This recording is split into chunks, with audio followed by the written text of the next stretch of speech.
తెలంగాణ రాష్ట్ర ముఖ్యమంత్రిగా వారికి నేను విజ్ఞప్తి చేస్తున్నా. ఎన్నికల సందర్భంగా 3 ప్రధాన రాజకీయ పార్టీలు తమ తమ యొక్క విధానాలను, ఆలోచనలని ప్రజల ముందు వివరించడం జరిగింది. సరే, ఎవరు ఎన్ని మాట్లాడినా నేను ఒక సూచన చేయదలుచుకున్నా. ముఖ్యంగా జూబ్లీహిల్స్ శాసనసభ నియోజకవర్గ ఓటర్ మహాశైలకు 2004 నుంచి 2014 వరకు 10 సంవత్సరాలు తెలంగాణ రాష్ట్రంలో కానీ కేంద్రంలో కానీ కాంగ్రెస్ పార్టీ అధికారంలో ఉన్నది.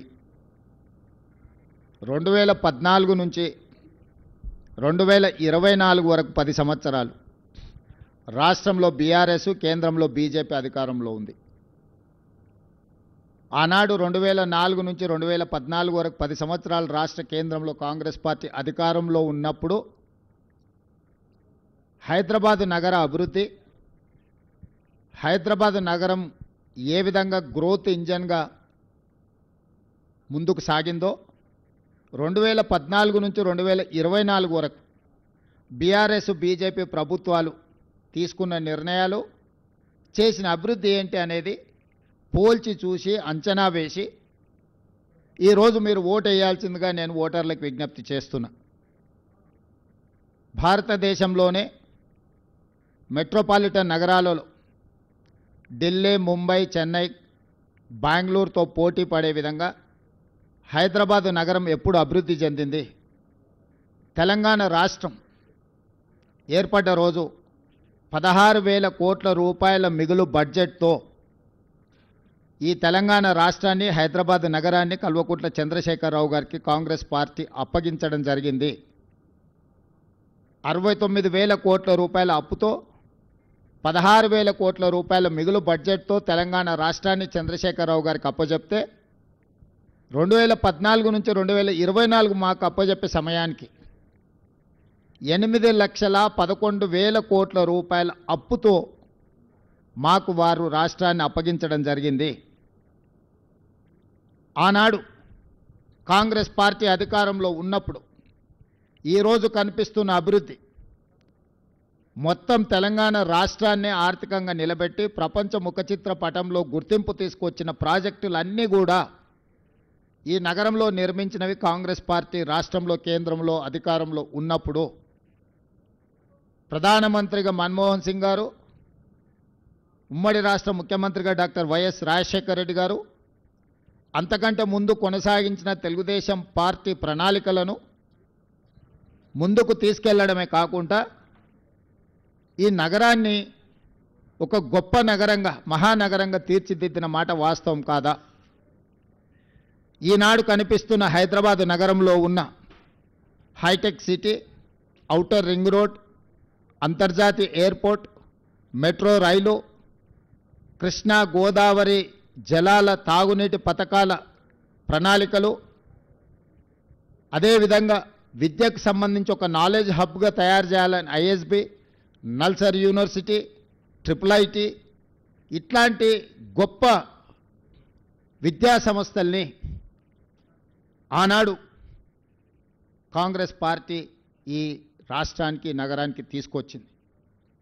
ఎక్కడ కూడా వివక్ష చూపించకుండా తెలుగుదేశం పార్టీ ఆలోచనలో అవసరమైన అభివృద్ధిని ఆ 10 సంవత్సరాలు కాంగ్రెస్ పార్టీ కొనసాగించడం వల్ల ఈరోజు అంతర్జాతీయ ప్రమాణాలతో కూడుకున్న నగరంగా 16,000 కోట్ల రూపాయల మిగులు బడ్జెట్తో తెలంగాణ రాష్ట్రాన్ని చంద్రశేఖరరావు గారికి అప్పచెప్పినాము.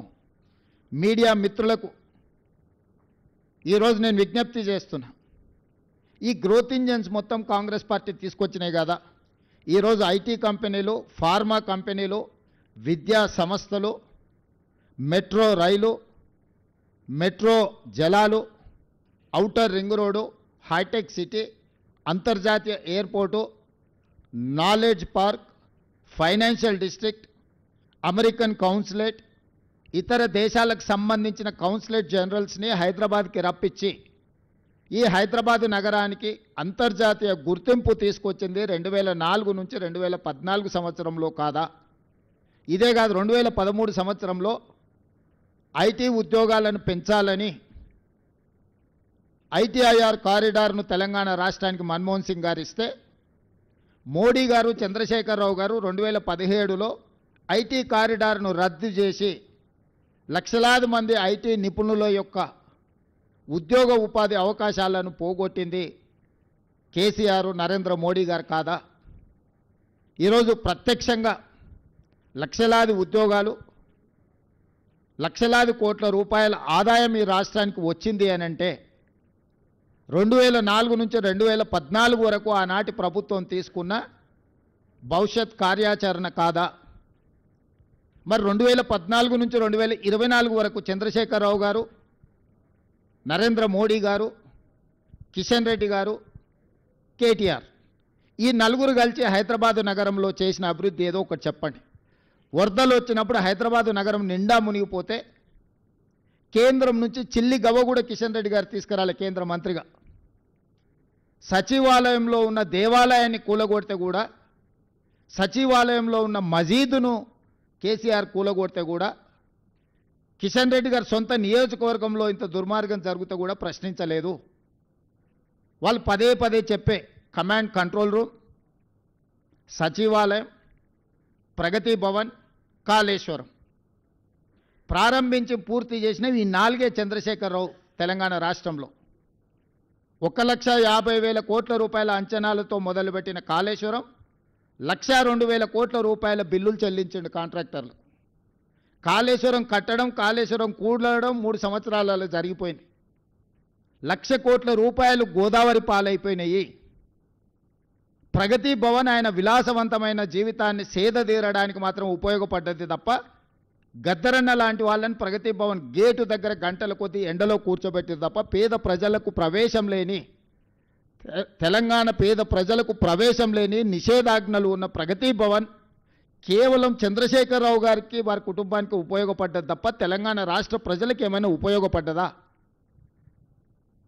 ఈరోజు మేము కట్టినమని చెప్పుకుంటున్న సచివాలయం ఉమ్మడి రాష్ట్రానికే పరిపాలనను అందించి 23 జిల్లాలను దాదాపుగా 10 కోట్ల ఉమ్మడి రాష్ట్ర ప్రజలకు పరిపాలన అందించిన వసతులున్న నికార్సైన ఉమ్మడి ఆంధ్రప్రదేశ్ సచివాలయాన్ని కూలగొట్టి 2,000 కోట్ల రూపాయలు ఖర్చు పెట్టి కట్టిన సచివాలయం కేవలం కొడుకు రాజకీయ భవిష్యత్తు కోసం వాస్తును సరిదిద్దడానికే కూలగొట్టి కొత్తది నిర్మించిండు. కొత్తగా ఏమైనా ప్రజలకు ఆ సచివాలయం వల్ల అదనపు సౌలభ్యం ఏమైనా వనకూరిందా? అదనపు ప్రయోజనం ఏమైనా ఉన్నదా?